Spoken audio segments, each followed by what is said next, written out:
President Trump today accused Beijing of taking a hostile and unprecedented step by sending letters to countries around the world announcing new export controls on rare earth elements and other key materials. President Trump is now responding with countermeasures, including substantial tariff increases and additional actions. Joining us now to discuss the U.S. trade tensions with China is Rod D. Martin. He's the founder and CEO of Martin Capital. Rod, thank you so much for joining us. Always great to see you. Now, first, what do you make of Trump's long truth posts about China today? Does this herald a new era in dealing with the Chinese regime?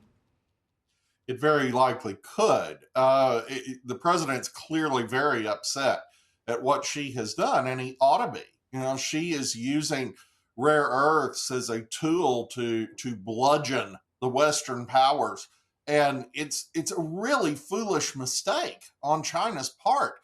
First of all, because the president is right.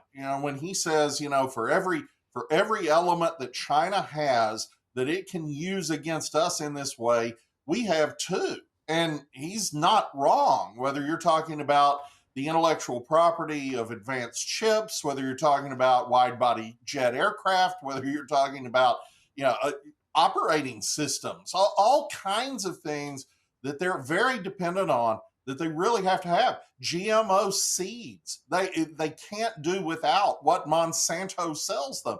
So this is a foolish move, but it also incentivizes the president's quest to develop rare earths here in the United States, in Greenland, in Ukraine. And the truth of the matter is, we have enough in the United States if we could just develop the refining capacity to supply 85% of the world's needs. So this may be a short-term play to get a better trade deal on China's part, but it is extremely damaging to their own long-term interests.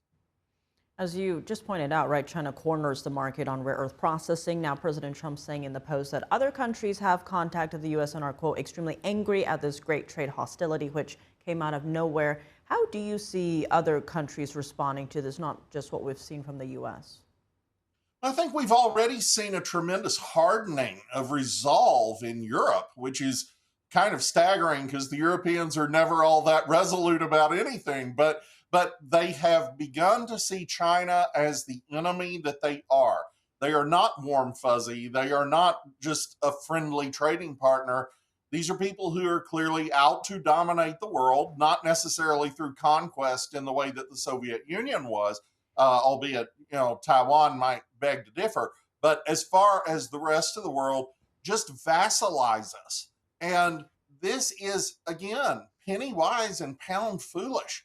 She is playing a very, very dangerous game here. He is provoking the West to unite against him. And without our consumer markets, and particularly the U.S. market, China's economy goes into free fall. They have to sell all that stuff they're manufacturing somewhere, and they're not going to sell it in the Congo. They're not going to sell it in Pakistan. They have to have us. Expanding on that, because in terms of the U.S. responses so far, President Trump saying in a second truth post just over an hour ago, quote, the United States of America will impose a tariff of 100% on China over and above any tariff that they are currently paying. Also, on November 1st, we will impose export controls on any and all critical software. How big of a blow will this be for communist China?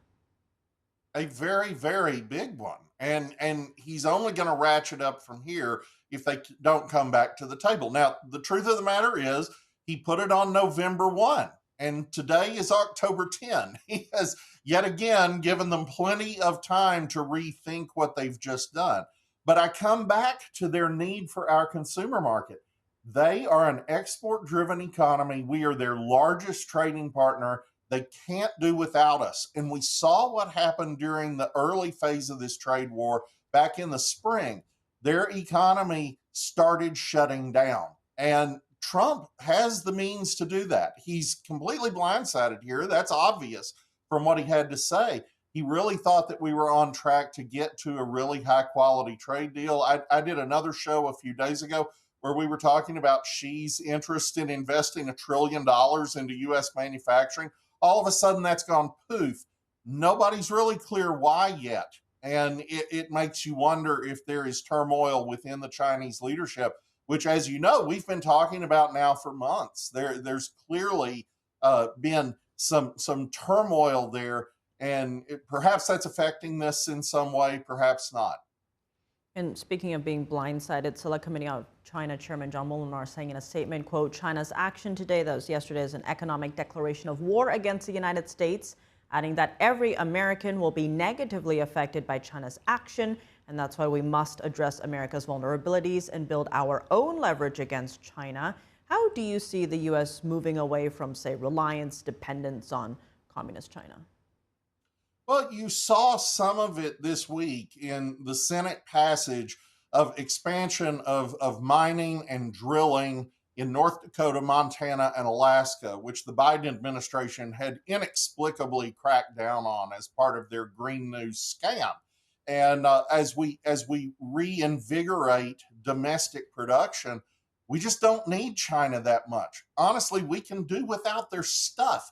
We can reshore that manufacturing here, which is good for American jobs. It's also good for everybody's economy because France can actually trust us to supply them without all the steel cables attached to everything China does. So, as we reshore industry, as we develop domestic mining production and refining capacity, the whole world gets better and safer. And I would add that that's also true with energy.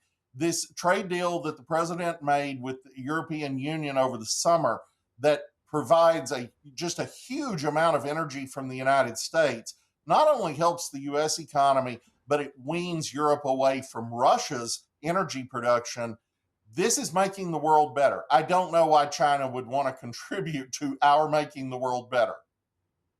On that note, President Trump previously said back in September, quote, we will make America into the manufacturing superpower of the world and will end our reliance on China once and for all. Whether it's decoupling or putting in massive tariffs, we're going to end our reliance on China because we can't rely on China. How do today's truth posts fit in with that? Well, he's exactly right there, and we saw it today. I mean, what she just did shows you can't rely on China. They promised they wouldn't do this. We were on track with negotiations that were getting toward a deal, and all of a sudden they pull the rug out from everybody, under everybody, and they start threatening everybody. Well, okay, that's not a reliable trading partner, and we have to build the capacity to do without them. If we do without them, where do they go? And what do you see as the impact on global markets? Because here in the U.S., we did see the S&P 500 and the Dow Jones drop. Yeah, there will be a short term disruption. You've seen a little bit of it in markets today, but in the long run, this strengthens the West. We will absolutely get somewhere with China. I don't know exactly what that road looks like yet, but we will get to some kind of deal with China because China needs that deal. And we don't want any more short term disruption than necessary. But in the long run, we're going to reshore and we are going to diversify away from their rare earth supply. And that's going to put a huge crimp in them going forward. Rod Martin, as always, thank you so much for joining us. Thank you.